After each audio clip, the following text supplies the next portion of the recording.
భారత్లోని పాకిస్తానీయులకు ఊరట లభించింది. భారత్లో ఉన్న పాకిస్తానీయులు వెళ్లేందుకు గడువు పొడిగించింది కేంద్రం. పెహల్గాం ఉగ్రదాడితో భారత్ పాక్ సంబంధాల్లో తీవ్ర ఉద్రిక్తత నెలకొంది. ఈ క్రమంలోనే పాక్ జాతీయులు మన దేశం వీడి వెళ్లేందుకు గడువు విధించింది కేంద్ర ప్రభుత్వం. అయితే ఆ ఉత్తర్వుల్లో తాజాగా సవరించినట్టు తెలుస్తోంది. పాక్ జాతీయులు తిరిగి వెళ్లడానికి ఇచ్చిన గడువు మంగళవారంతో ముగిసింది. ఈ నేపథ్యంలోనే ఏప్రిల్ 30న వాఘు అటారీ సరిహద్దును మూసివేస్తామని గతంలో కేంద్ర హోంమంత్రిత్వ శాఖ ఇచ్చిన ఉత్తర్వును తాజాగా సవరించినట్టు సమాచారం. ఆంక్షలు సడలడంతో తదుపరి ఆదేశాలు వెలువడేందుకు వారు సరిహద్దు నుంచి పాక్ వెళ్లేందుకు వెసులుబాటు కలిగిందని జాతీయ మీడియా కథనాలు వెల్లడించాయి.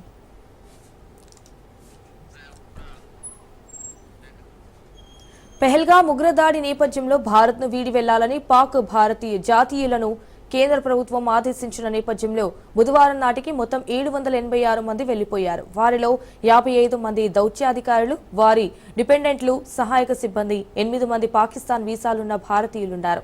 గత 6 రోజుల వారంతా అటారీ వాఘు సరిహద్దు మీదుగా పాకిస్తాన్కు వెళ్లిపోయారు. పాకిస్తాన్ నుంచి భారత్కు 1465 మంది వచ్చారు. అయితే వీరిలో 25 మంది దౌత్యాధికారులు, అధికారులు, దీర్ఘకాల వీసాలు ఉన్న 151 మంది పాకిస్తాన్ జాతీయులు ఉన్నారు.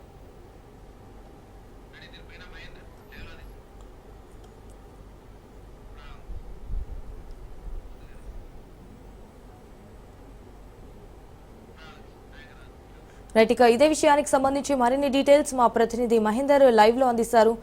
మహేందర్, చెప్పండి, దీనికి సంబంధించిన అప్డేట్స్ ఏంటి?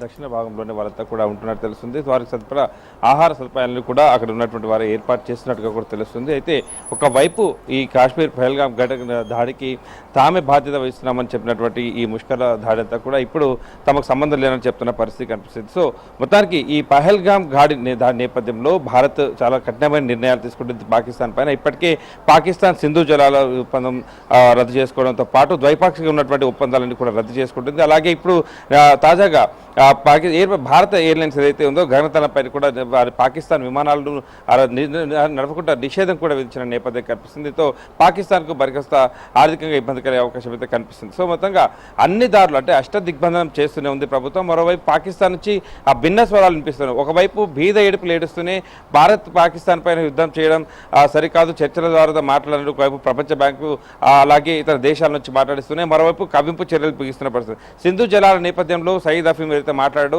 ఆ సింధు జలాన్ని కనుక విడుదల చేయకపోతే మీ రక్తం పారిస్తా మోడీ అనేటువంటి మాటలు బరితెగింపు మాటలు మనం చూస్తాం. మరోవైపు తాజాగా సింధు జలాల ఒప్పందం సింధు జలాలు మావే అన్నట్టు దానిపైన పూర్తి హక్కు మాకే ఉంటుంది అన్నట్టుగా కూడా ఆ దేశానికి సంబంధించినటువంటి ఒక మంత్రి కూడా మాట్లాడడం మనం చూస్తాం. ఓవైపు బతిన్లాడుతూనే ఓవైపు కవింపు చర్యలకు పాల్పడుతున్నారు. ఇప్పటికీ వైపు బార్డర్లో కూడా ఈ సైనికులు కవింపు చర్యలకు దారితీయడంతో భారత సైనికులు కూడా అంతే రీతిలో వారిని ఎదుర్కొన్న పరిస్థితి కనిపిస్తుంది. ఇక తాజాగా ఒక సిఐ అంటే సెంట్రల్ ఇన్వెస్టిగేషన్ ఏజెన్సీ అనే అమెరికాకి సంబంధించినటువంటి ఈ ఏజెన్సీ అంటే 32 సంవత్సరాల క్రితం 1993లో ఒక రిపోర్ట్ అయితే ఒకటి విడుదల చేసింది. అప్పట్లోనే దాంట్లో క్లియర్గా ఉన్నటువంటి విషయాలు మనం ఇప్పుడు తాజాగా సంచలనం రేపుతున్నాయి.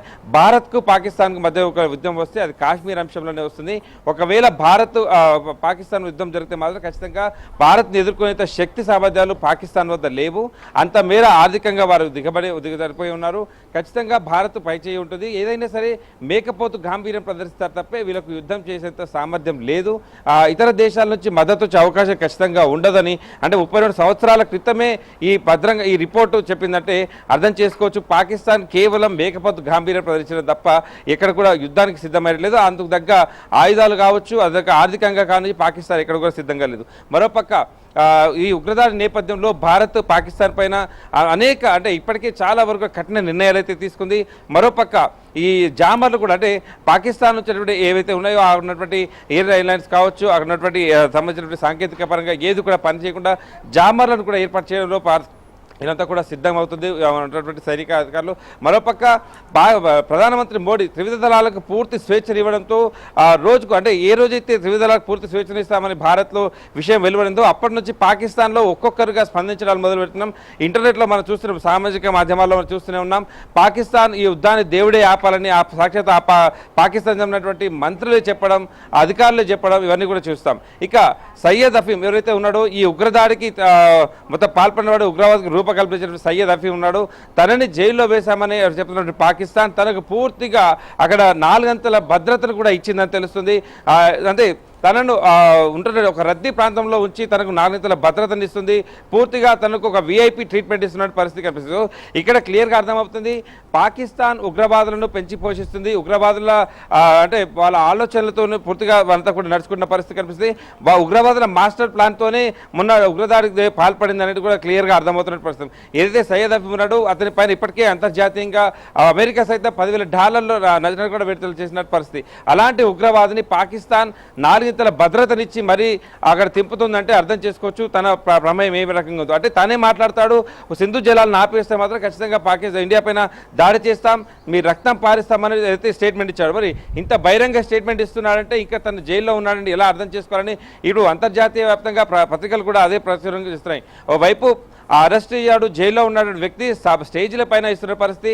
మరి తాజాగా అతనికి 4 గంటల భద్రత కూడా పాకిస్తాన్ ఇచ్చినటువంటి పరిస్థితి కనిపిస్తుంది. సో మొత్తానికి పాకిస్తాన్ కవింపు చర్యలకు దిగుతుంది, మరోవైపు మేకపోతు గాంభీర్యం ప్రదర్శిస్తుంది. ఇప్పటికే రకరకాల అంటే పాకిస్తాన్తో ఉన్నటువంటి అన్ని సత్సంబంధాలు తెగవై ఇప్పుడు గగనతలంలో కూడా ఎయిర్బేస్ పైన కూడా పాకిస్తాన్కి సంబంధించిన విమానాలు ఎగరకపోవడం ఇప్పుడు పాకిస్తాన్ మరింత సంక్షోభంలోకి అంటే ఆర్థిక సంక్షోభంలోకి దిగజారే అవకాశం అయితే కనిపిస్తుంది. సో 1 కాదు 2 కాదు అన్ని రకాలుగా పాకిస్తాన్ ఇప్పటికే ఆర్థికంగా కురికిపోయింది. ఇప్పుడు యుద్ధం చేస్తామంటూ ఒకరు యుద్ధాన్ని ఆపాలని ఒకరు మరోవైపు మధ్యవర్తితో చేయాలని ఇప్పటికీ ఇరాక్ దేశాలతో మధ్యవర్తితో చేయడం ఒకవైపు ఇవన్నీ అంటే 3 నాలుగు సాధారణంగా 2 నాలుగు ఉంటాయి కానీ వీళ్ళు 3 నాలుగుల ధోరణి ప్రదర్శన పరిస్థితి కనిపిస్తుంది. సో ఓవరాల్గా పాకిస్తాన్ ఇంకా ఇండియా అంటే యుద్ధం అప్పటికే మొదలైందని చెప్పొచ్చు. ఓవైపు నీటి యుద్ధం అయితే మొదలైంది, మరోవైపు భారత్లో సైనిక కవింపు చర్యలు చేస్తున్నారు. ఓవైపు మన సోల్జర్స్ కూడా అంతే రీతిలో వారిని ఎదుర్కోవడం జరుగుతుంది. మరోవైపు ఉగ్రవాదులకు ఇప్పటికే అంటే పశ్చిమ కాశ్మీర్లోనే వారంతా కూడా బస చేస్తున్నారు, అంటే వారే షెల్టర్ ఇచ్చినట్టు కూడా తెలుస్తుంది. ఎన్ఐఏ కూడా ఇప్పటికి దాన్ని ధృవీకరించినట్టుగా కూడా దాదాపు చెప్తుంది. మరోవైపు అమెరికా ఇచ్చినటువంటి సిఐ రిపోర్ట్లో పాకిస్తాన్ అంటే 32 సంవత్సరాల క్రితమే చెప్పినటువంటి విషయం చాలా వరకు చర్చనీయంగా మరి ఎట్టి పరిస్థితుల్లో పాకిస్తాన్ అంతా సామర్థ్యం లేనిది, ఖచ్చితంగా భారత్తో వారు పెట్టుకుంటే మాత్రం భస్మం అయిపోతుంది అనేటువంటి నిర్ణయాలు అప్పుడే చెప్పడం జరిగింది. సో ఈ రకంగా పాకిస్తాన్కు ఏ రకంగా కూడా యుద్ధం చేసే సామర్థ్యం లేదు, కేవలం మేకపోతు గాంభీర్యం మాత్రం ప్రదర్శిస్తున్నారు.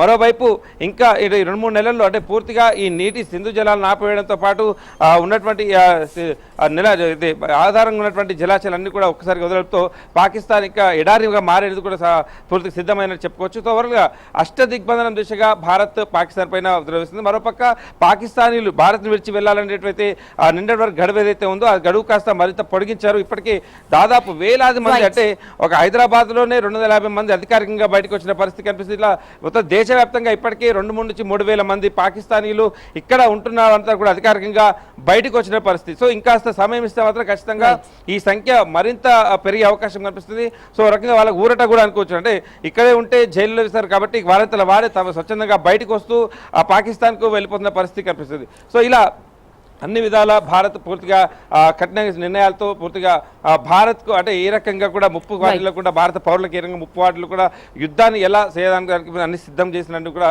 చెప్పుకోవచ్చు. Sanjana. Right Mahender, thank you for the live updates.